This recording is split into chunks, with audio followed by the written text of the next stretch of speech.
Okay, I come from a long line of military people. I had two grandfathers that served in World War I. My dad was a Coast Guardman in World War II. I had four uncles that were in the Marines and the Navy.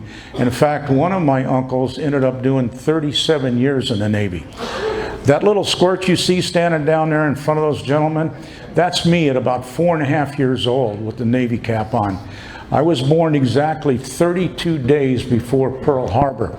So this picture would have been probably taken somewhere around mid-1945 at the end of the war. Everybody was coming home. And my family continues. My son was a Marine, fought in the first Desert Storm, and my grandson right now is stationed aboard a nuclear-powered aircraft carrier, the Uss John Stannis, out of Norfolk.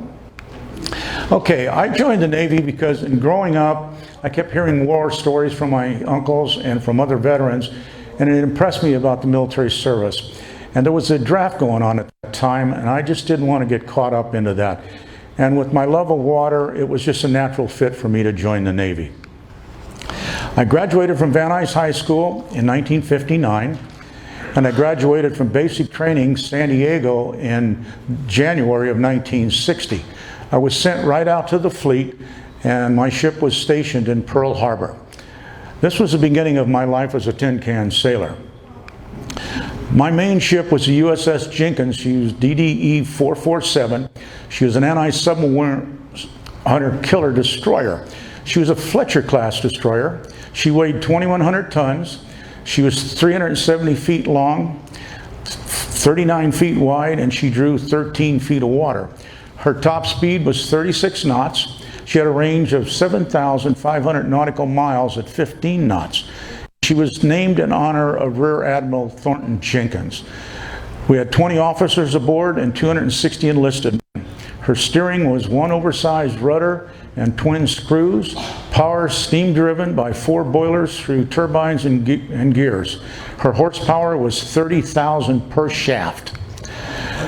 Her armament was homing torpedoes, 2 5-inch guns, a Mark 108 weapon alpha, a 1- anti-submarine helicopter, hedgehogs, and depth charges. When I got out to her in 1960, she was going through FRAM Mark II, stood for Fleet Rehabilitation and Modernization.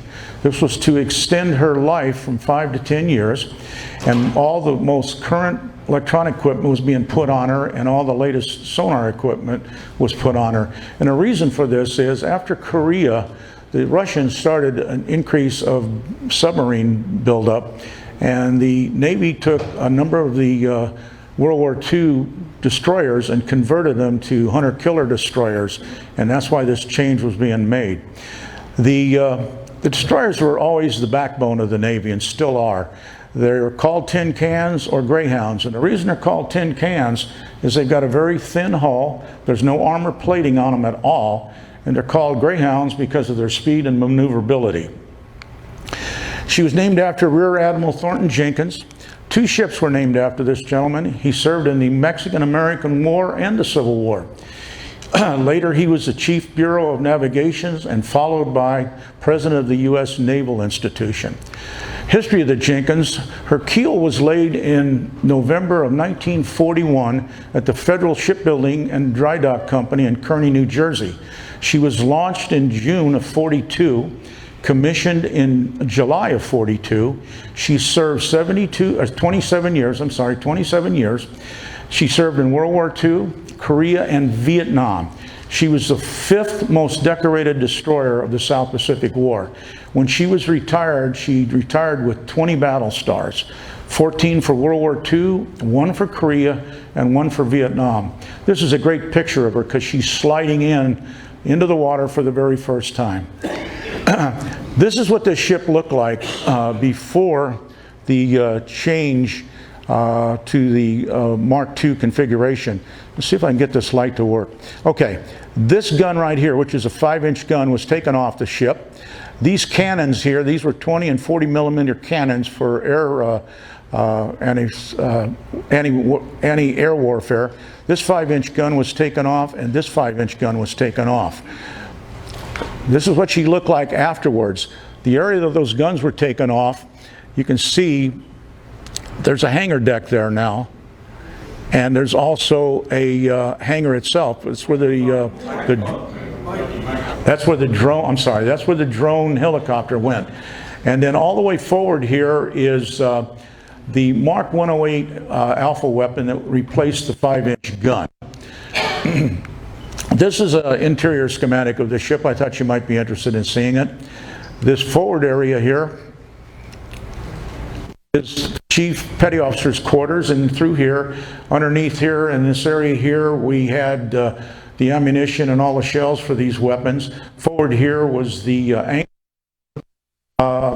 In through this area here was the officer's quarters. This area here were our tanks, both fuel and water. And from here all the way back was our boiler rooms and engine rooms, and then more fuel tanks and more water here. And then from this area all the way back was ship's company berthing compartments. Okay, my job as a quartermaster, I worked up here where that red circle is, and that's the bridge and the pilot house. And the quartermasters, as Robert said, were navigators, and we worked directly with the skipper and whoever the officer of the deck was. We were in charge of keeping all the charts up to date. We were in charge of all of the changes to the charts that came through on this Notice of Mariners publication, what we would receive. We were responsible for keeping the bridge and the pilot house in ship-shape condition. Boy, that's hard to get out. And the logging, we kept the ship's log, and we also were responsible, believe it or not, for all the clocks on the ship. We had to keep them wound and properly in tune with one another. I think that's probably changed now with all the digital. And this is a picture of me. I'm taking a bearing just outside of Yokosuka, Japan. We're just getting ready to get underway. The other thing that quartermasters do, in addition to working with the navigators, is that during special sea detail and general quarters, which is battle stations, we are the helmsman, and we run all the equipment in the pilot house. We're also taught to navigate with celestial navigation, and we have to know how to use all of the navigational equipment in the pilot house. And when I finished day school, it was kind of interesting. I remember my instructor told me, he said, "You picked quite an interesting rate." What's interesting about it is, as soon as enemy aircraft is sighted, your life expectancy is about 11 minutes. The bridge in the pilot house area is the heart of the ship. That's the first thing they're going to go after, and then they're going to go after the engine room and the boiler rooms. So that wasn't a very happy thought, but it was a great rate, and I enjoyed every minute of it. Okay, this is on the port side of the bridge, and the forward bridge and the hatch going into the pilot house. That there is the pilot house, and it's pretty cramped, as you can see. Right over there, if you can see that, that's the lee helm. That's the instrument that tells the engine room what the skipper wants them to do, speed and what direction they want the screws turning in. This is the actual helm itself. These are compasses and gyro compasses here. This is the starboard side of the forward bridge, of which we were also required to maintain that. Okay, when we're at sea, and we're at sea for long periods of time sometimes, we have to take on supplies, personnel, and fuel transfers. And what you're seeing here is a transfer from one of the supply ships bringing aboard food. They bring them over in these big nets like this, and this, of course, is obviously the food out of the nets and whatever supplies we asked for getting sorted. And over on this side here, we're getting ready to do a personnel transfer to another ship. We're rigging a bosun's chair and getting ready to send him over. This here is probably the most dangerous thing that we do at sea, and we unfortunately have to do this from time to time, and that is take on fuel. And the oiler will come alongside, as this ship is doing here in the picture, and it starts out by them shooting over a small line, and then another line follows that, and then another line follows that. By the time it's all over with, they've got the pulleys and all the dollies rigged to bring over these great big huge fuel lines so we're able to take on fuel. All of this disturbance you see here is not because we're doing this in adverse conditions, because if you look up here, the ocean is pretty calm, but when you bring two ships together, especially a big one like this, it creates some real serious turbulence, and it's really difficult to steer. And this again is a special sea detail station, so my job on this particular ship was I was head helmsman, so I was steering it when this picture was taken, and it's not easy to do. This picture here has special meaning for me. This is the USS Constellation, and if you look down here, you'll see a ship coming up alongside of her, and that's us. And the reason we're doing that is we have a gunnery officer on board who is experiencing symptoms of appendicitis. And even though on a destroyer we do have a sick bay, we do not have the equipment nor the doctors to be able to treat him. So the Connie was in our area at the time. We weren't operating with her, but she was in the area. So we're going to transfer this officer over to the Connie, where they've got a hospital, they got flight surgeons on board, and we're going to get him taken care of. And that's what's taking place right here. Again, these lines that you see, they were rigged with the dollies and the pulleys and everything to get him across. He's right there, if you can see that, in a bosun's chair. And he's being brought across, and he's going to come into this area here, which is actually the hangar deck. And the reason this picture has special meaning for me, the skipper, his name was Crawford, kept sticking his head in the pilot house and saying to me, "Walch, whatever you do, don't get his feet wet." And what he was saying was, when you're steering under these conditions, the ships have a tendency of coming together, and it's not uncommon. Oops, how did we do that? Going to go back to that for me, Scott? Go back two. There we go. It's not uncommon for that to happen, where the bosun chair will dip and the person in it will get wet. Fortunately, in this particular case, we did not get him wet. He did have appendicitis, and he did get operated on, and we had him back on board within 10 days. The USS Jenkins' main mission was anti-submarine warfare, screening aircraft carriers, plane guard and pilot recovery, shore bombardment, and anti-surface and air warfare. This is a picture of a screening exercise that we were doing with the Yorktown, and that's her right there. And the reason the destroyers are doing this is simply because carriers do not have sonar equipment, so it's up to the destroyers to create a screen and keep a sub from getting anywhere close to the carrier. And unfortunately, if a torpedo is fired, we become a sacrificial lamb, because we're supposed to take that torpedo.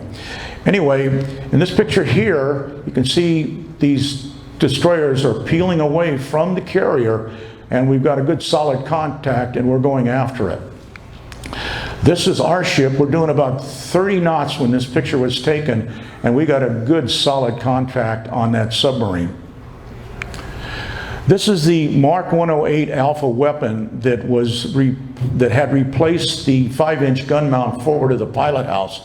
This thing had a range of 400 to 800 yards. We could fire 12 rounds per minute, and its detonation was a depth charge configuration with high explosives. It was a pretty magnificent weapon, as you can see. And we would just simply set the depth to what our sonar was telling us that the sub was at, and we would fire it in that direction in hopes that it would come close to the submarine, and as it exploded, it would crush the hull. These are our hedgehogs. We had 2 racks like this. These were a forward-throwing weapon. They had a range of 650 to 800 feet, and it was contact detonation with high explosives. They had to hit something. If they didn't hit anything, they just simply sank to the bottom of the ocean. This is our homing torpedo. We had 6 tubes on board. They had a range of 500 yards. They would travel at 27 to 45 knots, contact detonation, and their guidance system was a gyroscope.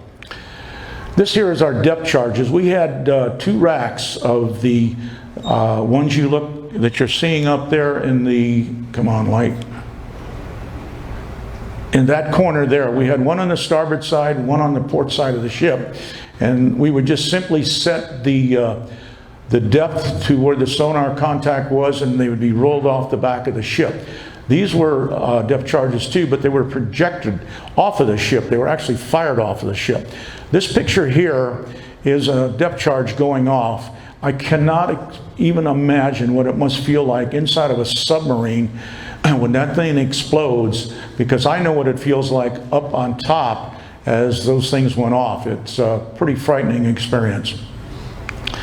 Okay, this is the drone anti-submarine helicopter, Dash, and it had a range of 22 miles. It was armed with 2 Mark 44 homing torpedoes, and they are right there. Those are the homing torpedoes. And the way this was handled is it would be pushed out onto the flight deck that I showed you in an earlier picture, and we had a deck control officer that would launch this drone, and once it was airborne, our CIC operation, our Combat Information Center, would pick it up and then take it out to the target, fire the weapon, and then bring it back. Once it came back, within 100 to 200 yards of the back of the ship, the control officer would pick it up again and bring it in and land it, and then we'd slide it into that hangar deck that was built that you saw pictures of earlier. End of exercise, we killed the submarine. Obviously it wasn't an enemy submarine, that's our submarine, but we got the job done, and that wrapped things up on that. Plane guard and pilot recovery. This is the USS Yorktown, and we're going along with her doing 35 knots as she's launching aircraft. You can see some aircraft up here, and you can see us over here. And as she was launching aircraft, on occasions, unfortunately, something goes wrong. And in this particular case, something did go wrong, and the pilot lost the plane and went in. But we were fortunate to get out to him, get him picked up, and that's what you see there. We're getting him, we're picking him up, and we're bringing him back to our ship, and then the Yorktown sent over a helicopter, picked him up, and took him back to the carrier. This skipper was a really nice skipper. About 2 hours after we did this, he made a geedunk run. And geedunk in the Navy is ice cream. And that helicopter that you see that's hovering above our ship is unloading 40 gallons of ice cream. And on a destroyer, we don't have a lot of storage, so I can tell you for sure those 40 gallons were consumed at that evening meal. But that was his way of saying thank you for saving that pilot's life. It was a great experience. Okay, our 5-inch guns, they were for shore bombardment, and also anti-surface and anti-war, air warfare. They had a range of 9,500 to 17,400 yards, and their angle of fire is 15 to 85 degrees, and detonation is a fuse mechanism on the projectile itself. Okay, that was the end of our operation. We were heading home. We were in Yokosuka, Japan. This was in January. It was just as cold as it could be, and we got thoughts of Pearl Harbor, warm air, warm water, blue skies, palm trees, Hawaiian beauties. Well, that didn't happen. We were about 2 days from leaving, and this big semi-truck pulls up alongside of our ship. I was up on the bridge. I was working on some charts, and one of my shipmates said, "Come over here, Walch, you got to see this." So I leaned over the bridge, and the semi-truck is unloading these huge crates. And on the side of the crates, it says foul weather gear. That's not good. It wasn't. 2 days later, we took off for the Aleutian Islands. President John Kennedy sent the fleet to the Aleutian Islands as a show of force. And we went up there for a total of 7 days. And we were right in front of one of Russia's biggest submarine bases right here. And we just went back and forth in this red square area for 7 days. It was unbelievable. And I'll tell you, On station, it was brutally the coldest place, as Robert said, I have ever been in my life. You can see how terrible the ocean looks, and you can also see in this picture here, and I wish I could do this better, but this entire ship was covered in a sheet of ice. It was just unbelievable. And we had to be very, very careful that nobody fell over the side. And in our rigging, we also had icicles that were 10 and 15 feet long hanging down. And we kept having to remind all ship's company, if they were on the weather decks, for God's sakes, look up and pay attention so one of these things don't hit you. Wow. Okay, we got back to Yokosuka, Japan, loaded up fuel again, loaded up supplies, got back to Pearl Harbor, and I went home on 30 days leave. And that was something I was looking forward to. Well, that didn't last, because I was home 15 days and that wire on the left came to my house. And it said, report back to the Jenkins within the next 48 hours. And I did, and I got back to the ship, and then they sent me out to Johnson Island. Johnson Island is an atoll southeast of the Hawaiian Islands, about 730 nautical miles. It's less than a mile long. It's less than a half a mile wide. It's 30 feet above sea level. It had 6 trees on it. It had a female dog, which unfortunately got hit and run over one night on the airstrip, and it had 1,500 men. We were out there to participate in a nuclear rocket launch exercise, and I was there for 87 days, and in those 87 days we fired both of these rockets. The first one was an enormous success. It did everything it was supposed to do. The second one, nope. It blew up right on the launch pad, and that's a picture of it happening right there. She blew up right there on the launch pad. This is what she looked like, the launch pad looked like after the explosion. Fortunately, we weren't on the island at the time. Whenever we did these operations, they sent us out to a carrier, the USS Iwo Jima, and we set up an operations center there while these things were being tested. And this picture here was taken just about the time that explosion took place. And if you can see the looks on the face of the men in that room, it was a pretty frightening experience. I don't ever want to go through anything like that again. Well, that wrapped up my enlistment. I went back to my ship for about 2 months, and my enlistment ended, and I went back to civilian life. I spent the next 40 years in the baking business. And I want to thank each and every one of you in this room for supporting my retirement, because I'm pretty sure at some point you ate one of these products. It was a great career, and I enjoyed every minute of it. So thank you for my retirement. After I retired, I got involved in a lot of things, but the thing that I do the most is I still live aboard a boat. I live aboard a boat in Dana Point. That picture there on the left is me. I'm on my way to Catalina for a couple of weeks. And I also got involved in sailboat racing, and this is the start of the Ensenada race, where we start in Newport and we race to Ensenada. It's 128 nautical miles.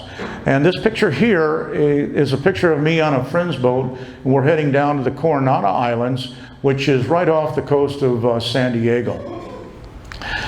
Okay, I'm still on the water. I still do what I love doing. I'm still working, and it's really not work. This boat over here is a 54-foot ketch, and we do private charters on that ketch. I worked on this thing for 6 years, and I was the first mate, which meant I was in charge of all the rigging and the crew and everything. We did burials at sea. We did we chased dolphins. We did whale watching. We did motivational sailing.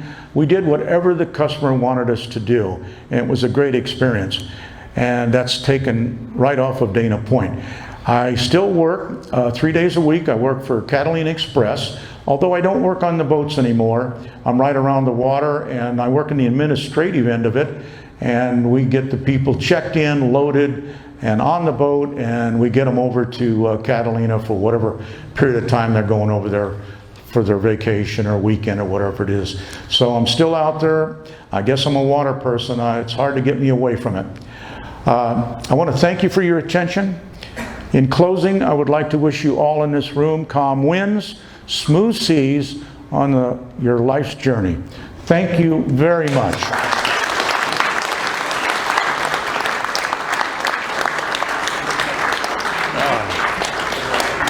Question? Any questions? Any questions? Oh boy. Okay. Yes, when they had the nuclear disaster on Johnston Island, caused the piece of land to be abandoned for decades after? Yes, it did. Yes, it did. I did not know that till today. I'm sorry? I did not know that till Yeah, it did. It was a mess, and still is. Yes, sir. Any kamikazes in your background? No, none that I can remember. Yes, sir. When you say the range is 7,500 miles, is that dependent on your fuel? It is, and the speed that we're traveling at. If we maintain 15, if we what's that? The question. The question was, The 7,500 miles, is that dependent on your fuel? it's dependent on our fuel and the speed of the ship. And if we maintain 15 knots of boat speed, we can travel 7,500 miles, nautical miles, without having to take on fuel. That's pretty close, though. We never got it that low. Yes, sir. How'd you get the name Lucky? That was something my mom and dad gave me before I was ever born. You want the whole story? You want the whole story? I'll give it to you. Okay. No, you don't? Okay. All right. Any other questions? Yes, sir. Just as a side, the new atomic submarines, they're only limited distance-wise for the food supply. That's true. That's true. But they can stay down forever. Yeah. But they just got to have something to eat. Yeah. So that's their only limitation. Yes, Dennis? I was fascinated to hear about the drone helicopter. Yes. Now that was in the early 60s. I thought drone helicopters were like currently stuff guided with digital instrumentation. Explain how it was that tool was guided. It was guided by our department. They had all the connections to that drone, and they were the ones that took it out to the target area and fired the weapon. I understand that didn't prove to be, after I got out of the Navy, that didn't prove to be a very good weapon. In fact, they got rid of them. They used some of them over in Vietnam, as I understand, and they ended up selling them to the Japanese. Any other questions? Yes, sir. What's the speed of a submarine? What's the speed of a submarine? The top speed? I really don't know. I'm sure they can probably do 20, 25 knots. I don't know what these nuclear power boats can do. They're pretty quick. They're pretty quick. And our destroyers today, they're getting up to where they can do 40 knots to stay, to go after the target. Yes, sir. Were you ever have the ASROC or subrock system on your ship? Was I ever what? The ASROC subrock with the X-02s on your ship? No. Before that? No, I was not. Yes, sir. You mentioned your ship got battle stars. How do you get a battle star? The battles that the destroyer was involved in, she was awarded 20 battle stars, 14 when she was in World War II, 5 when she was in Vietnam, and 1 when she was in Korea. Those are ribbons that are given to the ship, not to me personally, to the ship. Yeah. Yes, sir. 2 questions real fast. Question number 1, do destroyers still use depth charges? And number 2, back to one of your original photographs here, where you were just a little baby man under construction, 5 years old or so. Could you go back and identify your family members all in uniform and your followers? We can, if you want to bring that picture back up. Yes, you can. I don't think we have time for that. Scott says we don't have time for it. I would tell you the gentleman in the middle was my dad. The gentleman next to him was my uncle who was in the Marine Corps. The gentleman next to him was my uncle who was my dad's brother. He was in the Navy. And then on the other side were my mother's brothers. Okay? They still use depth charges on destroyers? What was that question? They still use depth charges on destroyers? No. They don't? Okay. I didn't understand your question. I didn't understand your question. These are hearing aids left over from the Navy. What did you say? I just want to know if depth charges were still being used by the Navy on destroyers. I don't know. That's an interesting question. I'm not sure. No? No. No, okay. No. Halsey's Typhoon. What's that? Halsey's Typhoon. I rode through 7 of them. 7 of them. Upside down teeth. Yeah, we always used to complain that we weren't getting submarine pay because we were under the water more than we were on top of the water. Anybody else? Okay, thank you, everybody. I appreciate it.